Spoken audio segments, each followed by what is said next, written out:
할렐루야. 우리 옆 사람하고 인사 한번 합시다. 은혜 받읍시다. 은혜 받읍시다. 할렐루야. 하나님께 은혜 받으면 문제가 다 해결됩니다. 충만하게 채워집니다. 삶이 풍성해지고 행복해집니다. 오늘도 충만한 하나님의 은혜가 우리 모두에게 부어지기를 예수님의 이름으로 축복합니다. 오늘은 모든 저주를 돌파하는 예수님의 십자가, 이런 제목의 말씀입니다. 하나님의 은혜는 예수님의 십자가에서 시작이 되었습니다. 예수님께서 고통당했던 그 십자가에서 살 길이 열렸어요. 생명의 길이 열렸고 은혜의 길이 열렸습니다. 십자가는 모든 죄와 저주를 무너뜨리는 능력이에요. 그래서 우리가 예수를 믿고 난 다음에 예수님의 십자가를 묵상해야 되고 예수님의 십자가의 의미와 능력을 배워야 됩니다. 십자가를 알지 못하면 우리는 너무나 많은 부분에서 하나님의 은혜를 잃어버리고 놓치고 살아갈 수밖에 없다라는 것이죠. 그래서 이번 우리 순복음 안디옥 교회에서는 고난주간 특별 새벽 기도회를 준비를 했고 시작을 합니다. 특별히 이번 고난주간 특별 새벽 기도회에서는 십자가의 의미와 그 십자가의 능력에 대해서 아주 자세하고 꼼꼼하게 월요일부터 금요일까지, 그리고 금요 성령 집회에서는 또 십자가의 그 능력을 마무리하는 그런 시간들로 준비를 했습니다. 이번 특별 새벽 기도에 기대하시기 바랍니다. 또 기도 제목들도 작정을 하십시오. 여러분의 삶에 찾아온 모든 어려운 문제들, 인생의 문제들, 또 돌파해야 되는 그런 기도 제목들을 작정하시고 또 정하셔서 이번 새벽 기도회를 통해서 모든 저주의 세력들을 돌파해버리고 문제도 돌파하고 새로운 기적을 경험하고 생명의 길을 경험하고 축복의 문이 열려지는 그런 시간들이 되시기를 주님의 이름으로 축복합니다. 오늘은 예수님께서 십자가를 지기 위해 예루살렘에 입성하셨던 종려주일입니다. 종려주일이라고 하는 말의 유래는 예수님께서 십자가를 지기 위해서 예루살렘에 나귀를 타고 입성하십니다. 그때 많은 사람들이 도로에 나와서 종려나무 가지를 흔들면서 호산나 호산나 다윗의 이름으로 오시는 이여, 이렇게 외쳤어요.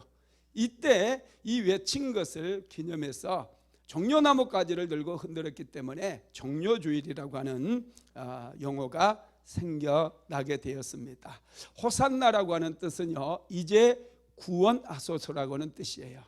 이 호산나는 여러분 구약 시대의 호산나고 신약에 오면은 예수라고 하는 단어와 같아집니다. 예수는 구원이라고 하는 뜻이죠. 예수님께서 십자가에 못 박혀 죽으실 때 관리들이 저가 남은 구원하였으되 이렇게 얘기를 합니다. 예수님께서 십자가를 지신 것은 저와 여러분을 구원하기 위해서 지셨다는 사실을 믿게 되기를 주님의 이름으로 축복합니다. 그래서 이 십자가가 얼마나 중요한지 몰라요. 우리는 예수를 믿으면서도 십자가에 대한 지식이 없어요. 십자가를 모르다 보니 십자가를 통해서 이루어 놓으신 그 놀라운 은혜, 그 놀라운 축복을 우리가 마땅히 누리지 못하고 여전히 어둠의 영들에게 짓밟히고 고통당하는 그런 인생을 살아가고 있다라는 것입니다. 하나님의 은혜는 십자가에서 시작이 되었어요. 우리가 십자가를 알고 이 십자가에 흘리셨던 그 보혈의 능력을 안다면 우리의 삶 속에 찾아왔던 이 죄의 결과물들, 죄의 결과물이 뭐냐면 죄는 반드시 저주를 만들고 형벌을 가져옵니다. 우리의 삶에 찾아왔던 이 모든 죄의 결과물들을 우리는 무너뜨려 버릴 뿐만 아니라 새로운 길을 열고 하나님께서 주시는 축복의 그 길로 걸어갈 수가 있게 된다라는 것을 믿으시기 바랍니다. 여러분, 십자가에서 은혜의 길이 열린 거예요. 축복의 길이 열린 거예요. 저주의 십자가에서 생명의 길이 열렸다는 거예요. 저주의 십자가에서 살 길이 열렸대요. 이게 여러분 역설인 거예요. 인생의 신비인 거예요. 우리는 상상도 하지 못한 모든 사람들은 저주라고 얘기하고 모든 사람들은 저주를 받아서 십자가에 달렸다고 얘기하지만 하나님께서는 그 저주의 십자가를 통해서 살 길을 열어주셨다는 거예요. 생명의 길을 열어주셨다는 거예요. 그래서 십자가를 알아야 되는 거예요. 할렐루야. 창세기 3장에 아담과 하와가 하나님 앞에 죄를 지은 이야기가 나옵니다. 하나님께서 아담과 하와에게 동산 중앙에 있는 선악을 알게 하는 나무의 실과를 먹지 말라 말씀하셨음에도 아담과 하와는 불순종하고 선악을 알게 하는 실과를 먹어버렸어요. 반드시 죽는다라고 하는 말씀을 그들은 깊이 생각하지 않았습니다. 마귀의 유혹에 그들은 선악과를 먹어버렸어요. 불순종했어요. 이것으로 죄가 시작됩니다. 이 죄 때문에 사람들은 많은 고난을 겪게 되고 이 죄가 가져왔던 저주와 형벌로 인해서 말할 수 없는 어려움을 겪게 된 거죠. 아담과 하와는 하나님의 말씀에 불순종함으로 에덴 동산에서 쫓겨났어요. 이 죄 때문에 늙음이 생기고 죽음이 찾아왔고 늙음과 병듦과 가난과 실패 이런 것들이 찾아오게 됩니다. 그래서 인생이 피곤한 거예요. 살아가는 게 힘들어요. 요즘 어떻게 살아요? 그러면 죽지 못해 삽니다. 이렇게 얘기하는 분들이 얼마나 많아요. 인생이 그렇게 힘들다는 거예요. 피곤하다는 거예요. 그래서 여러분, 우리가 십자가를 모르면 이렇게 피곤한 인생, 저주받은 인생, 고통스러운 인생을 살아갈 수밖에 없어요. 그런데 우리가 십자가를 알게 되면은 우리의 삶에 새로운 용기가 생기고 새로운 돌파구가 만들어지고 축복의 문이 열리고 은혜의 문이 열린다는 것을 믿으시기를 바랍니다. 여러분, 죄의 결과는 참담해요. 죄의 결과물이 먼저는 사망입니다. 로마서 6장 23절 한번 읽어봅니다. 죄의 싹은 사망이요 하나님의 은사는 그리스도 예수 우리 주 안에 있는 영생이니라. 죄의 결과물은 사망이 돼요. 죄를 지으면서 죽음이 왔다는 거예요. 에덴 동산에 죽음 없었습니다. 천국 가면 죽음이 없어요. 그러면 이 죽음이라고 하는 것이 어디서 왔느냐? 이것은 죄의 결과물이었다는 거예요. 에덴 동산에는 질병도 없었어요. 천국에 가면 질병도 없어요. 가난도 없어요. 그러면 이 가난과 질병이 또 병든과 늙음이 어디서 왔느냐는 거예요. 이것은 죄를 지었을 때 그 형벌로 우리의 인생 속에 찾아왔다라는 것이죠. 그래서 여러분, 사람은 죄를 범한 후에 영원한 지옥에 떨어질 수밖에 없는 그런 운명을 타고 태어나게 된 것입니다. 우리는 망할 수밖에 없었던 그런 비천한 인생이었어요. 예수를 안 믿으면 비천한 인생으로 끝나버립니다. 그런데 여러분, 하나님께서는 정말 좋으신 하나님이고 사랑의 하나님이셔서 우리로 하여금 죄 용서를 받을 수 있는 길을 열어주신 거예요. 레위기서 17장 11절 말씀 한번 같이 읽어봅니다. 육체의 생명은 피에 있음이라. 내가 이 피를 너희에게 주어 제단에 뿌려 너희의 생명을 위하여 속죄하게 하였나니 생명이 피에 있으므로 피가 죄를 속하느니라. 할렐루야. 생명이 피에 있는데 이 피가 죄를 없이하고 속한다는 거예요. 죄를 씻어버린다는 거예요. 여러분, 이런 피 속에 하나님께서는 제사함의 길을 열어주셨습니다. 그래서 특별히 구약시대 이스라엘 백성들에게는 제사함의 길이 있었는데 어린 양을 잡아서 그 피를 뿌리게 되면 하나님께서 피를 보시고 이스라엘 백성들의 죄를 용서해 주셨어요. 그래서 그들이 예배를 드릴 때 하나님께서 그들의 예배를 연락해 주셨고 그들에게 은혜를 주셨고 그들과 동행해 주셨다는 거예요.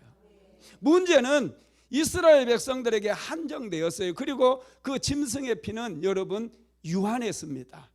그래서 하나님께서 독생자 예수 그리스도를 이 세상에 보내주셨어요.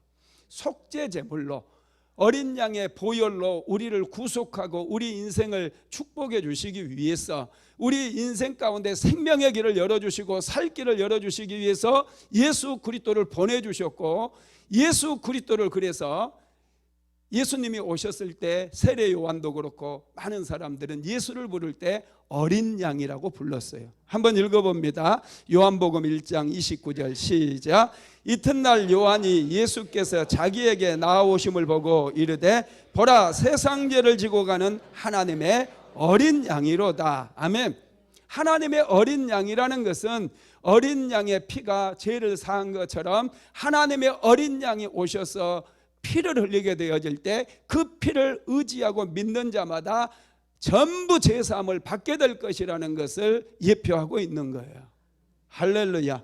그래서 여러분 요한계시록에는 무려 예수님을 하나님의 어린 양이라고 표현한 곳이 30곳이나 됩니다. 여러분, 그런데 짐승들의 피, 어린 양의 피는 짐승의 피기 때문에 너무나 유한했어요. 한 사람의 죄를 사할 수밖에 없었고요. 너무나 제한적이었어요. 그런데 예수님은 누굽니까? 하나님의 독생자예요. 예수님께서 하나님의 어린 양으로 세상에 오셔서 피를 쏟으셨다는 것은 그 피는 짐승의 피도 아니요, 사람의 피도 아니요, 하나님의 피입니다. 하나님의 피이기 때문에 이 피의 능력은 강력한 능력이에요. 그래서 이 피를 믿고 이 피를 의지하는 자들마다 영생을 얻고 살 길을 얻고 생명의 길을 얻고 축복의 길을 얻게 되는 줄 믿게 되기를 주님의 이름으로 축원합니다. 여러분, 그렇습니다. 그런데 여러분, 우리가 알아야 될 게 있어요. 예수님께서는 그냥 십자가에 못 박혀 죽으신 게 아니에요.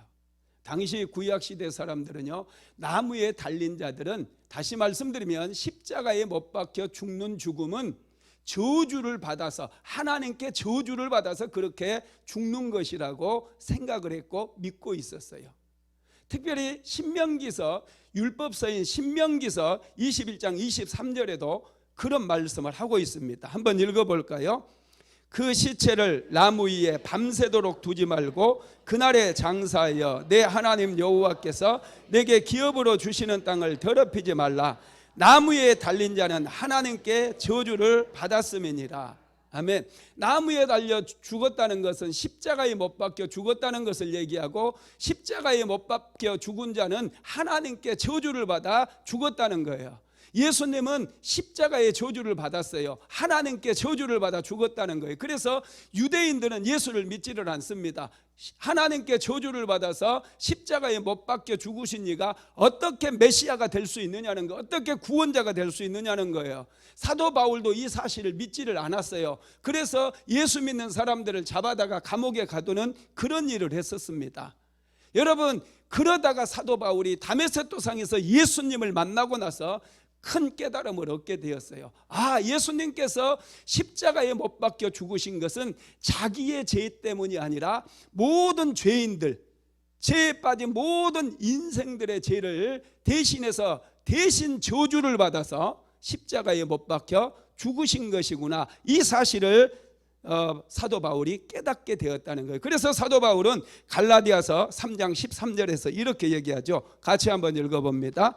그리스도께서 우리를 위하여 저주를 받은 바 되사 율법의 저주에서 우리를 속량하셨으니 기록된 바 나무에 달린 자마다 저주 아래 있는 자라 하였습니다. 아멘. 예수님께서 우리를 위하여 저주를 받았다는 거예요. 우리를 위해서 저주를 받았어요. 그래서 나무에 십자가에 못 박혀 죽으셨다는 거예요. 여러분, 우리의 죄 때문에 우리의 저주, 내가 받아야 될 저주, 내가 받아야 될 형벌, 그 형벌을 대신해서 예수님께서 십자가에 못 박혀 죽으셨다라는 것입니다. 여러분, 그렇습니다. 그래서 이 사실을 알아야 돼요. 예수님께서 십자가에 못 박혀 죽으신 것은 단지 그냥 죽으신 게 아니라 내가 받아야 될 저주, 내가 당해야 될 저주, 형벌, 죄의 결과물들, 그것을 대신해서 예수님께서 십자가에 못 박혀 죽으셨다라는 거예요. 여러분, 죄는 저주를 만들어 옵니다. 저주를 끌고 와요. 죄에는 반드시 형벌이 있어요. 죄는 드러나게 되면 반드시 벌을 받게 되어 있잖아요. 죄는 굉장히 무섭습니다. 죄의 힘은 막강해요. 엄청난 파괴력이 있어요. 근데 우리의 힘이나 우리의 노력으로는 이 죄의 막강한 힘을 절대로 이길 수 없어요. 아무리 노력한다 할지라도, 아무리 선행을 많이 쌓는다 할지라도 우리의 힘이나 우리의 가진 것으로는 절대로 죄의 파괴력을 감당할 수가 없어요. 죄의 힘은 막강합니다. 여러분들을 다 죽어요.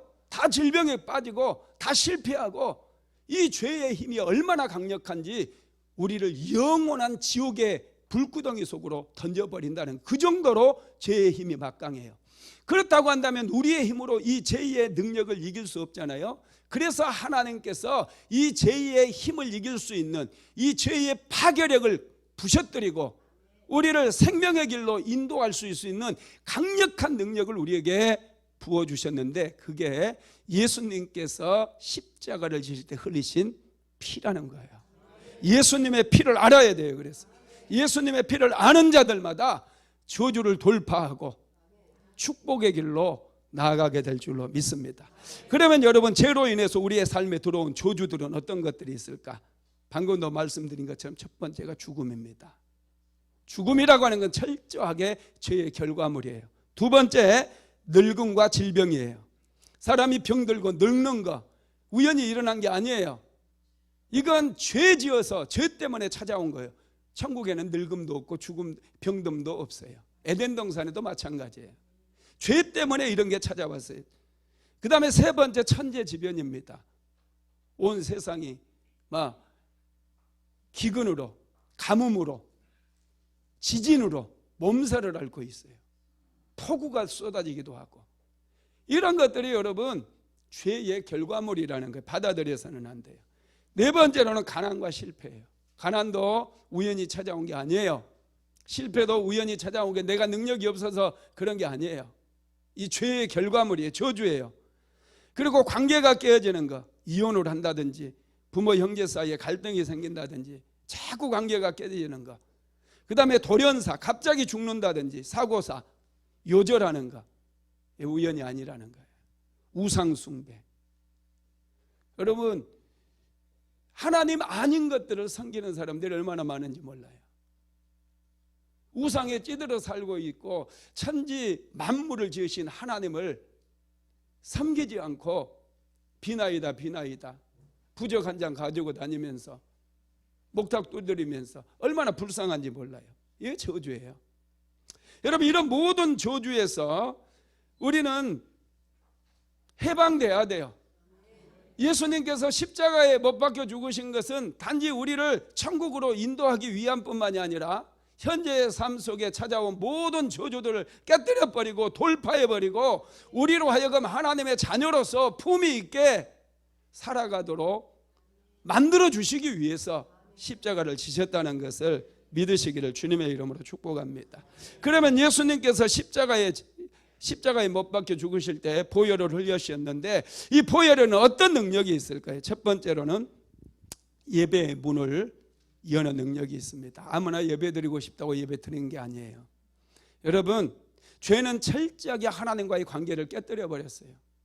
하나님과의 관계를 단절시키고 하나님과 우리 사이를 가로막아 버렸어요.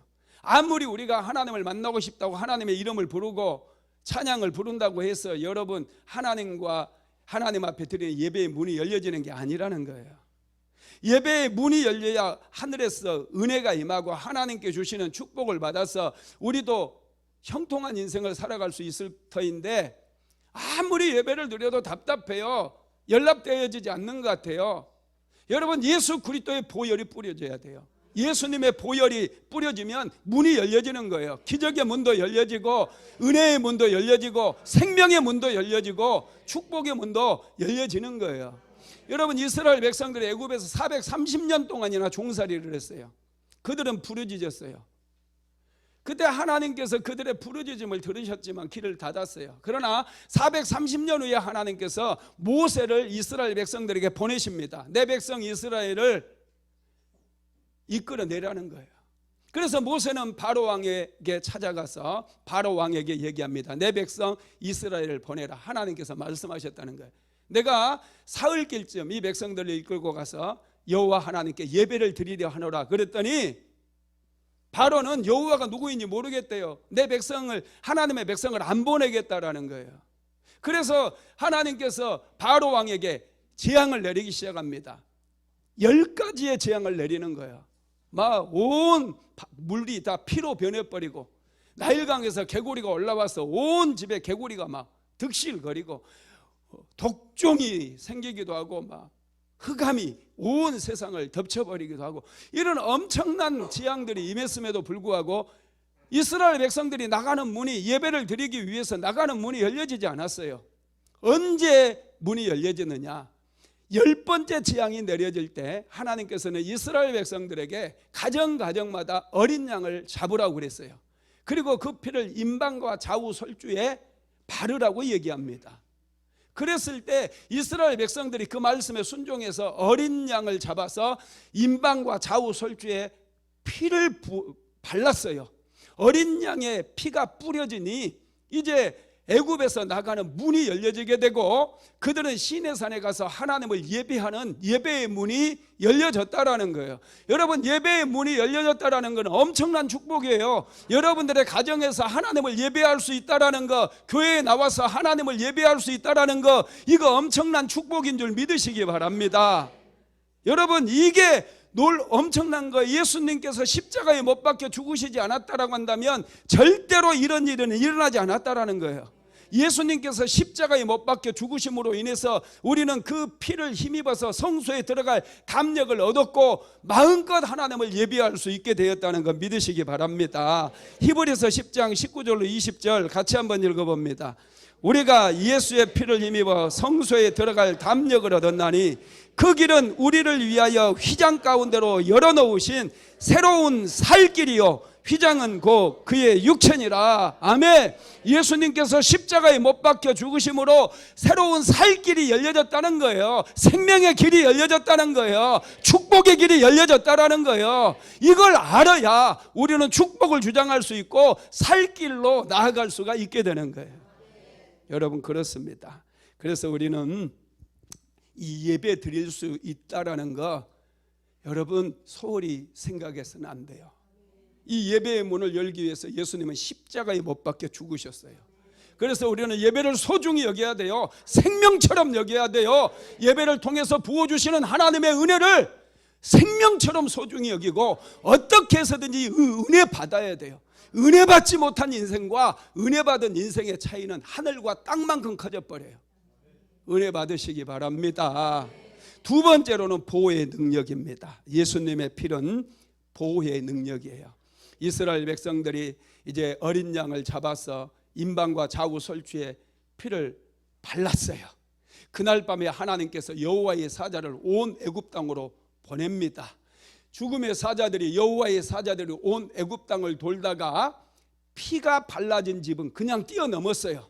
그러나 피가 없는 집에 들어가서는 장자들의 생명을 거두어가기 시작합니다. 온 집에서 곡소리가 들리기 시작해요. 짐승들의 초태생까지 전부 생명을 취해가 버렸어요. 이것처럼 여러분, 예수님의 보혈은 보호의 능력이에요. 여러분의 인생을 보호해주고 여러분의 몸을 보호해주고 여러분의 영적인 세계를 보호해주고 죄악으로부터 보호해주고 어둠의 영들로부터 보호해 주시는 그 능력이라는 것을 믿게 되기를 주님의 이름으로 축복합니다. 출애굽기 12장 12절로 13절 한번 같이 읽어봅니다. 내가 그 밤에 애굽 땅에 두루 다니며 사람이나 짐승을 막론하고 애굽 땅에 있는 모든 처음 난 것을 다치고 애굽의 모든 신을 내가 심판하리라. 나는 여호와라. 내가 애굽 땅을 칠 때에 그 피가 너희가 사는 집에 있어서 너희를 위하여 표적이 될지라. 내가 피를 볼 때에 너희를 넘어가리니 재앙이 너희에게 내려 멸하지 아니하리라. 아멘.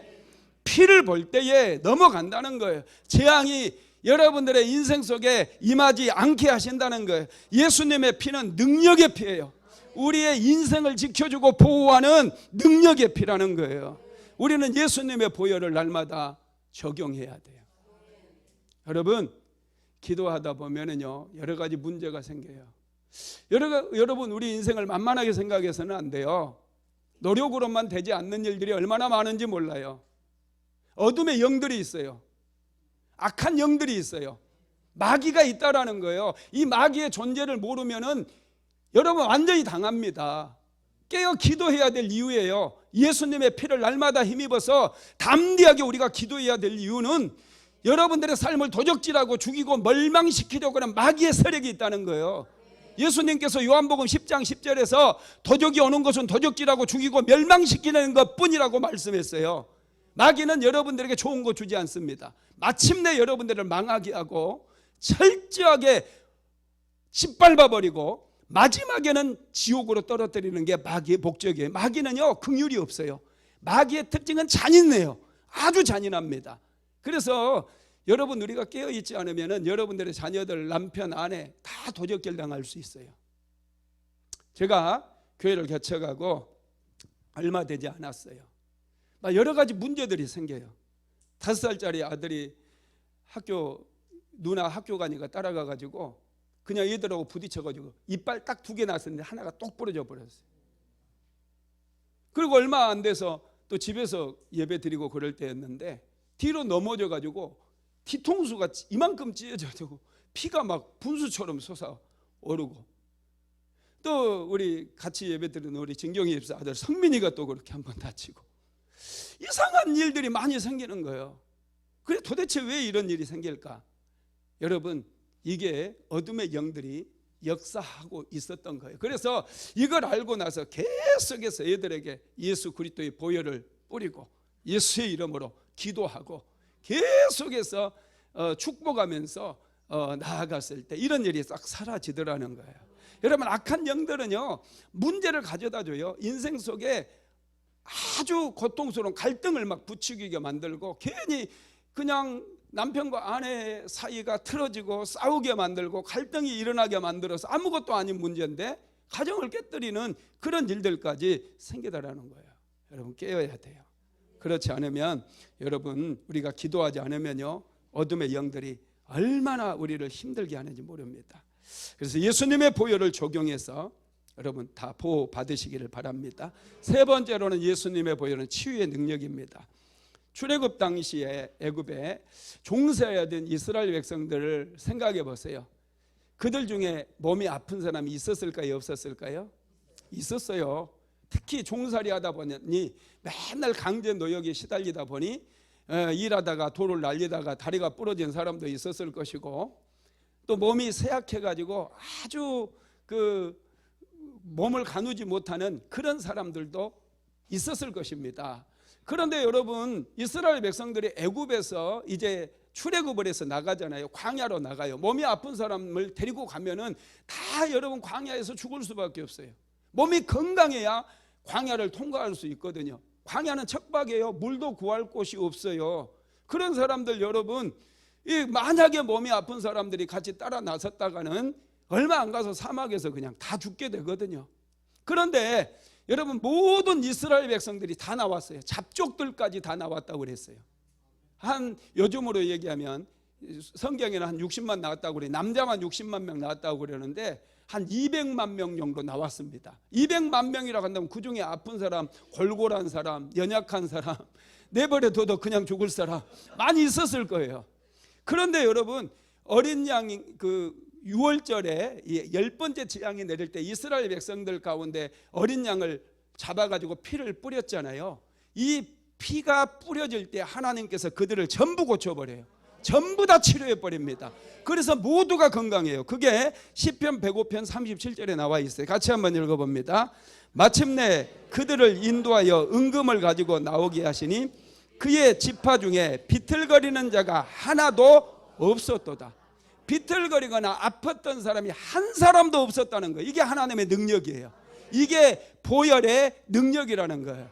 예수님의 보혈도 마찬가지예요. 그가 채찍에 맞음으로 너희는 나음을 입었다고 말씀하고 있거든요. 그래서 예수 믿으면 질병도 치료받을 수 있는 줄 믿으시기 바랍니다. 예수님의 보혈은 치료의 능력이라는 거예요. 이사야서 53장 5절 한번 같이 읽어보겠습니다. 그가 찔림은 우리의 허물 때문이요 그가 상함은 우리의 죄악 때문이라. 그가 징계를 받음으로 너희는 평화를 누리고 그가 채찍에 맞음으로 우리는 나음을 받았도다.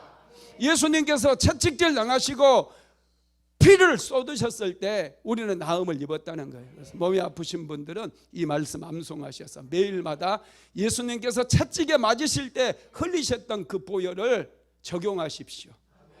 예수님께서 채찍에 맞으심으로 피를 흘리셨다. 그래서 나의 질병은 떠나갔다. 예수의 이름으로 질병은 떠나가라 명령하시기를 주님의 이름으로 축복합니다. 네 번째로 예수님의 보혈은 망령된 행실을 끊는 능력이에요. 오늘 본문 베드로전서 1장 18절로 19절 같이 읽어보겠습니다. 너희가 알거니와 너희 조상이 물려준 헛된 행실에서 대속함을 받은 것은 은이나 금같이 없어질 것으로 된 것이 아니요 오직 흠없고 점없는 어린 양 같은 보배로운 피로 된 것이니라. 아멘. 너희 조상들이 물려준 헛된 행실, 이게 개역 한글판 성경에는 망령된 행실이라는 거예요. 망하게 하는 습관, 망하게 하는 삶의 태도를 얘기하는 거예요. 우상이나 섬기고 도박이나 하고 그냥 게으르고 나태하고 이런 것들이 전부 우리를 사망으로 이끄는 망령된 행실 아닙니까? 바람이나 피우기 위해서 음란한 눈으로 여자들이나 찾아다니고 이 남자 잘생겼네, 저 남자가 어떠니, 이런 말이나 하고 다니는 그 헛된 행실, 내 인생을 망하게 하는 이런 행실에서 우리를 구속한 것은 예수 그리스도의 보배로운 피로 되었다는 거예요. 여러분, 우리는 정신을 똑바로 차려야 돼요. 게으른 습관, 나태한 습관, 저주를 받을 수밖에 없는 도박하는 습관이라든지 하나님 없이 살아가고 하나님 없이 생각하는 그런 습관들을 빨리 예수 그리스도의 보배로운 피로 다 청산을 해야 돼요. 내 노력으로 잘 안 됩니다. 이런 망령된 행실들, 실패할 수밖에 없는 그런 행실들, 이런 행실로부터 구속함을 받은 것은 금이나 은같이 없어질 것으로 된 것이 아니고 오직 흠없고 점없는 어린 양 같은 보배로운 피로 되었다는 거예요. 믿으시기 바랍니다. 여러분, 그래서 삶의 태도를 바꿔 나가야 돼요. 예수 믿는 사람들은 부지런해야 돼요. 예수 믿는 사람들은 드라마를 보는 그런 습관들 버리고 하나님 앞에 기도하고 하나님을 찬양하고 하나님을 경배하는 그런 습관들을 만들어 나가야 돼요. 말씀을 묵상하고 이 말씀을 어떻게 해서 내가 더 많이 깨닫게 될 것인가, 이 말씀을 어떻게 내 삶에 적용할 것인가, 이런 고민들이 있어야 된다는 거예요. 그래야만이 우리는 이런 망령된 행실로부터 대속함을 받은 예수 그리스도의 보혈을 의지해서 승리하고 우리는 날마다 축복의 주인공들이 될 수 있다는 것입니다. 믿으시기 바랍니다. 예수님의 보혈은 망령된 행실, 죄의 습관을 끊어버리는 능력입니다. 다섯 번째로 예수님의 보혈은 회복의 능력이라고 그랬어요. 자, 레위기서 16장 14절 한번 같이 읽어봅시다. 그는 수송아지의 피를 가져다가 손가락으로 속죄소 동쪽에 뿌리고 또 손가락으로 그 피를 속죄소 앞에 7번 뿌릴 것이며. 아멘. 죄를 지으면 이제 회복이 돼야 되잖아요. 죄 용서받는 게 회복되는 거예요. 사람이 죄를 지으면서 마귀의 종이 돼버려요. 신분이 완전히 추락했어요. 여러분, 영적인 세계에 질서가 있습니다. 영적인 세계는 하나님께서 제일 높아요. 하나님이 계시고 그 다음에 누가 있어요? 천사가 있어요. 그 다음에 마귀도 있어요. 죄를 지은 죄인은 마귀 밑에예요. 그래서 마귀에게 종노릇해요. 그러나 우리가 예수를 믿게 되면 완전히 바뀌어버려요. 위치가 바뀌어요. 신분이 달라졌어요. 예수 믿고 우리는 뭐가 된다고 그랬어요? 영접하는 자, 곧 그 이름을 믿는 자들에게는 뭐가 되는? 하나님의 자녀가 되는 권세를 주셨다고 그랬어요. 예수 믿게 되면 우리는 하나님의 자녀로 신분이 달라져요. 그래서 예수 믿는 사람은 영계에서 보면 하나님이 제일 위에 계시고 그 다음에 하나님의 자녀인 예수 믿는 사람, 그 다음에 천사, 그 다음에 마귀로, 여러분, 우리 신분의 질서가 바뀌어버리는 거예요. 우리는 마귀보다 신분이 위기 때문에 더러운 귀신을 명령해서 쫓아낼 수 있어요. 권세가 있기 때문에 나가라고 하면 나갈 수 있다는 거예요. 그런데 우리가 죄 가운데 있다 보면은 우리는 마귀에게 종노릇 할 수밖에 없어요. 그런데 예수님께서 우리의 신분과 영적인 질서를 회복시켜 주시기 위해서 십자가에 못 박혀 죽으셨는데, 여러분 십자가에 못 박혀 죽으시면서 피를 쏟으셨잖아요. 몇 번의 피를 쏟으셨느냐 하면 7번 피를 쏟으셔요. 7번이나 다른 곳에 피를 쏟으시는 거예요. 왜냐하면 우리의 신분과 질서를 유지하기 위해서는 하나님의 진노가 완전하게 충족돼야 되기 때문에 그렇게 7번 피를 쏟으신 거예요. 여기도 우리가 레위기서 16장 14절에 보면 손가락으로 그 피를 속죄소 앞에서 7번 뿌리라고 그랬잖아요. 7번 뿌려져야만이 하나님의 진노를 충족시키는 거예요. 한 번이 아니에요. 7번이에요. 그래서 예수님께서 십자가를 지실 때 무려 7번이나 피를 쏟으셨습니다. 언제 그러면 쏟으셨는지 한번 봅시다. 첫 번째가 겟세마네 동산에서 기도하실 때 땀방울이 변해 핏방울이 되었어요. 자, 누가복음 22장 44절 읽어봅니다. 시작. 예수께서 힘쓰고 애써 더욱 간절히 기도하시니 땀이 땅에 떨어지는 핏방울같이 되더라. 땀방울이 핏방울로 바뀌어버려요. 이때 처음으로 피를 쏟으십니다. 그리고 두 번째는 예수님께서 뺨을 맞으실 때 코피가 쏟아졌어요. 자, 마태복음 26장 67절입니다. 이에 예수의 얼굴에 침 뱉으며 주먹으로 치고 어떤 사람은 손바닥으로 때리며. 여러분 손바닥으로 세게 맞으면요 코피가 팍 터져요. 저도 맞아본 적이 있어요. 이 시골 동네는요 별것도 아닌 것들이 1년 선배들이요 꼭 중학교 졸업하니까 이런 싸가지 없는 시들 막 그러면서 밤에 집합을 하래요. 그러면서 이제 말을 너희들이 맘먹었지만 이제 선배니까 존칭을 쓰라면서 안 쓴다고 그랬더니 그냥 뺨을 때리는데 코피가 팍 터지더라고요. 아이고 우리 동네 그 형들 하여튼 인간들이 한 해는 끝까지 개겼더니 뺨을 이제 고무신을 벗어가지고 고무신으로 뺨을 30대를 때리니까요 얼굴이 2개가 되라고. 딱 이렇게 2개가 이렇게 됐어요. 이렇게. 나는 5번 맞았는데 좀 개기다가 얼른 알았다고 그래. 야, 이게 뺨을 맞으니까 피가 터지는 거 그때 알았다니까요. 그 다음에 세 번째로 예수님은 수염이 뽑힐 때 피를 쏟으셨어요. 자, 이사야서 50장 6절 한번 읽어봅니다.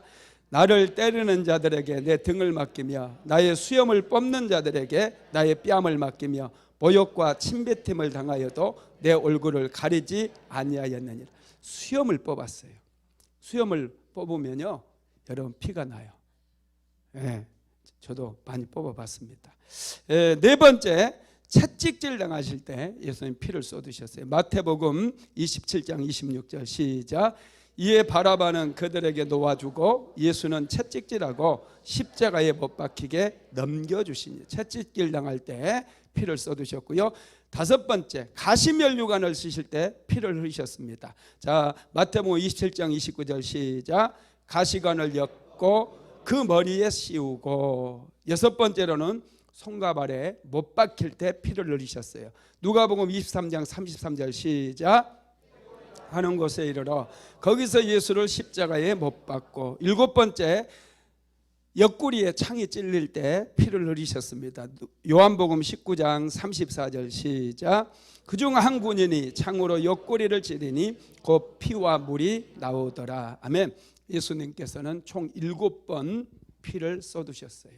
이 7이라고 하는 숫자는 완전수입니다. 하나님의 숫자예요. 하나님께서 만족하실 때까지 그렇게 피를 쏟으셨어요. 그래서 7번 피를 쏟으심으로 모든 저주로부터 우리를 회복시키셨다라는 거 믿게 되기를 주님의 이름으로 축복합니다. 여섯 번째로 예수님의 보혈의 능력은 귀신을 쫓아내는 능력이에요. 악한 영들은 숨어서 많이 역사합니다. 그래서 사람들이 속아요. 눈에 보이지 않기 때문에 항상 속습니다. 그러나 깨어서 기도하는 사람들은 영적인 분별력이 생겨서 어둠의 영들이 역사하고 있다. 더 보호 기도해야 되겠다. 더 자녀들을 축복해야 되겠다. 여러분, 이것을 분별하는 거예요. 이것을 분별하지 못한 사람은 항상 혈과 육으로 싸워요. 사람과 싸워요. 구약 시대에도 분명히 귀신들이 있었습니다. 그런데 선지자들은, 구약의 선지자들은 이 영적인 세계를 잘 알지를 못했어요. 귀신의 존재를 인식하지 못하다 보니 백성들과 싸웁니다. 백성들에게 돌아오라고 얘기해요. 그러나 백성들 배후에는 어둠의 영들이 역사했기 때문에 백성들은 또다시 죄의 길로 가버리고 말았던 거예요. 오늘날 우리 신약시대의 성도들은 귀신의 존재를 너무나 잘 알고 있어요. 그러면 혈과 육으로 싸우기 전에 우리는 영적인 싸움을 싸워야 된다는 거예요. 남편이 돈을 적게 벌어 온다. 이것은 악한 영이 남편의 재능을 다 갉아먹고 있는 거죠. 그래서 정말 깨어있는 지혜로운 여자들은 남편을 위해서 영적 전쟁을 대신 치르는 거예요. 날마다 남편 배후에 역사하고 돈도 못 벌게 만들고 가난하고 실패하게 만드는 이 악한 영들을 상대해서 계속해서 기도하다 보면 어둠의 영들이 떠나가고 하나님께서 천사를 보내주셔서 수종들게 만들므로 할렐루야 잘되게 만들어 주신다는 거예요. 자녀들 맨날 게임만 한다고 야단 쳐보세요. 관계만 깨져요. 엄마는 맨날 나만 갖고 그런다고 그래요. 여러분 기도로 승리해야 돼요. 그래야 자녀들이 정신이 돌아오고 지혜와 총명이 돌아와서 자신들이 해야 될 일들을 잘하게 된다는 거예요. 할렐루야. 여러분 정말로 어둠의 영들이 역사합니다. 어떤 목사님이요 한 집을 이사했는데 밤마다 막 가위 눌림에 시달리고 계속해서 자녀들이 잠을 자다가 막 식은땀을 흘리고 너무 고통을 당하는 거예요. 그래서 알아봤대요. 도대체 이 집에 무슨 일이 있었는가. 나중에 알고 보니까 그 집에는 월남전에 참전했던 한 아들이 그 집에 부모랑 살고 있었는데 이 아들이 너무 상처를 입었대요. 사람이 죽어나가는 것을 보고 그 참상을 경험하다 보니 얼마나 고통스럽겠어요. 그러다 보니 귀신들이 들어가 가지고 자꾸 마약을 하게 만들고 막 환각 상태로 맨날 그냥 이상한 얘기하고 막 이렇게 살았던 거예요. 그 사람들이 살던 집에 이사 갔는데 목사님 집인데도 불구하고 귀신들이 역사를 해가지고 밤에 막 가위 눌리고 식은땀을 뻘뻘 흘리고 악몽을 꾸고 그런 삶이 계속되는 거예요. 그래서 목사님이 하나님께 기도했대요. 하나님 어떻게 해야 되나, 이사 갈 수도 없고 어떻게 해야 되나요? 그랬더니 하나님께서 예수님의 보혈로 방 곳곳을 전부 다 덮으라는 거예요. 그래서 목사님이 가족들 모아놓고 이제 예배를 드리기 시작하면서 성찬식도 거행하고 그곳에 예수의 피를 뿌렸대요. 그랬더니 신기하게 어둠의 영들이 떠나가 버리고 깊이 잠을 자고 자녀들도 다 건강하게 회복이 되었다라는 것입니다. 여러분 어둠의 영들은 예수님의 보혈에 여러분 아주 약해요. 예수의 피를 날마다 적용해야 될 줄로 믿습니다. 7번째로 예수님의 보혈은 저주를 축복으로 바꾸는 능력이에요. 예수님께서 십자가를 지실 때 저와 여러분의 죄를 다 가지고 가셨어요. 그리고 예수님 안에 있는 의로움을 주셔서 우리가 의인이 된 거예요. 저와 여러분 안에 있는 질병과 가난 이 모든 것들을 다 가지고 가셨어요. 그래서 예수님 안에 있는 건강 주셨고 예수님 안에 있는 부요함으로 채워주신 거예요. 예수님께서 십자가에 못 박혀 죽으시면서 우리 안에 있는 모든 저주 가지고 가시고 예수님 안에 있는 축복으로 우리를 채워주셨어요. 이걸 모르다 보니 우리는 계속해서 마귀에게 도적질을 당하고 저주받은 인생을 살면서도 주장을 하지 못하는 거예요. 알아야 돼요. 영적인 세계에서 아는 것은 여러분 엄청난 능력이에요. 하나님을 알아야 돼요. 하나님은 좋으신 하나님이에요. 하나님에 대해서 알고 말씀에 대해서 알고 십자가의 의미를 제대로 알고 우리가 삶 속에 적용하게 되어질 때 저주는 떠나가는 줄 믿으시기 바랍니다. 예수님께서 십자가를 지실 때 같이 십자가를 졌던 죄인들이 몇 명이었어요? 2명 더 있었죠. 좌우 쪽으로. 그런데 예수님께서 십자가에 못 박히실 때 좌우에 있었던 그 죄인들 가시로 된 면류관을 썼어요, 안 썼어요? 어떻게 알아요? 가봤어요? 네, 성경에 보면 예수님만 씌웠어요. 성경을 통해 알 수 있어요. 여러분 가시면류관은 예수님만 쓰셨어요. 똑같은 장소에서 똑같은 십자가 영을 언도받았던 죄수들은 가시면류관을 쓰지 않았다는 거예요. 왜 그랬을까요? 예수님께서 가시 면류관을 쓴 데는 특별한 의미가 있어요. 아담과 하와가 죄를 범하고 에덴 동산에서 추방당했을 때 이 땅에 뭐가 돋아났다고 그랬어요? 가시와 엉겅퀴가 돋아났다. 이 가시와 엉겅퀴는 저주의 상징인 거예요. 이 땅에 돋아난 이 저주의 상징인 가시로 된 면류관을 예수님께서 씻음으로 이 땅에 찾아온, 우리의 삶에 찾아온 모든 저주들을 예수님께서 가시를 쓰실 때 흘리신 그 보혈로 다 청산해버렸다는 거예요. 돌파해버렸다는 거예요. 그러니 저주를 너무나 당연한 것으로, 실패를 너무나 당연한 것으로 받아들이지 말고, 그건 나와 상관없다, 더러운 귀신아 네가 가져가라, 명령하시기를 바랍니다.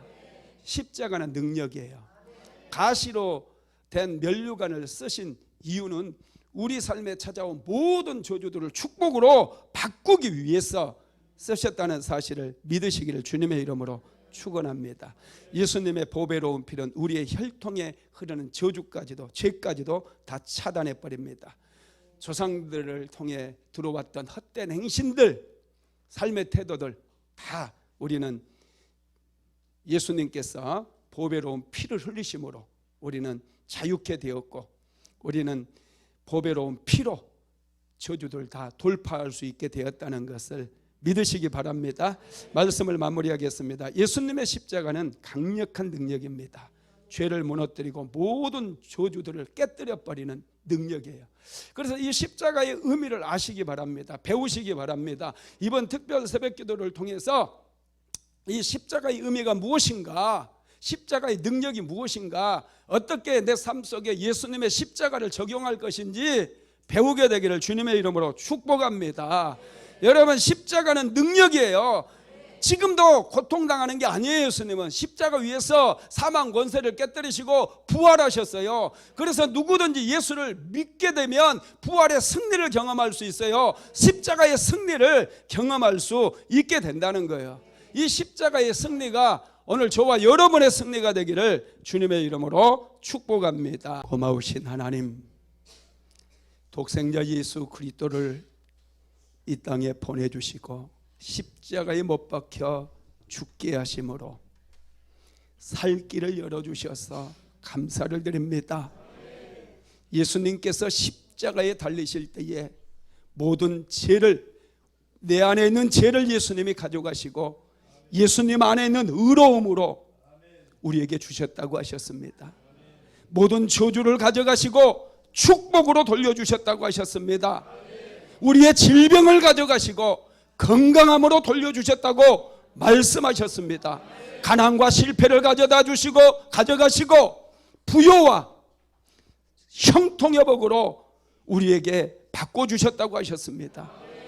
오 성령이여, 오늘 십자가의 의미를 사랑하는 성도들이 깊이 깨닫게 만들어주시고 십자가의 의미를 삶 속에 적용하게 하셔서 예수 그리스도께 흘리신 보혈의 능력을 통해서 삶의 답답한 것들, 막혀있는 모든 저주의 사슬들을 돌파해버리고 날마다 승리하며 살아가는 우리 모두가 되게 만들어 주시옵소서.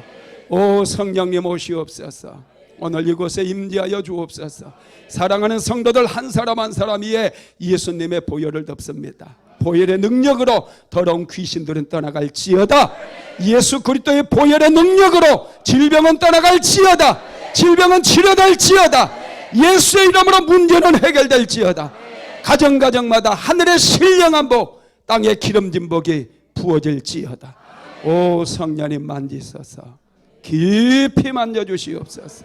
우리 한 사람 한 사람 새롭게 하여 주시옵소서. 주님을 찬양합니다. 주님을 기뻐합니다. 홀로 영광받아 주시옵소서. 예수님의 이름으로 기도드렸습니다.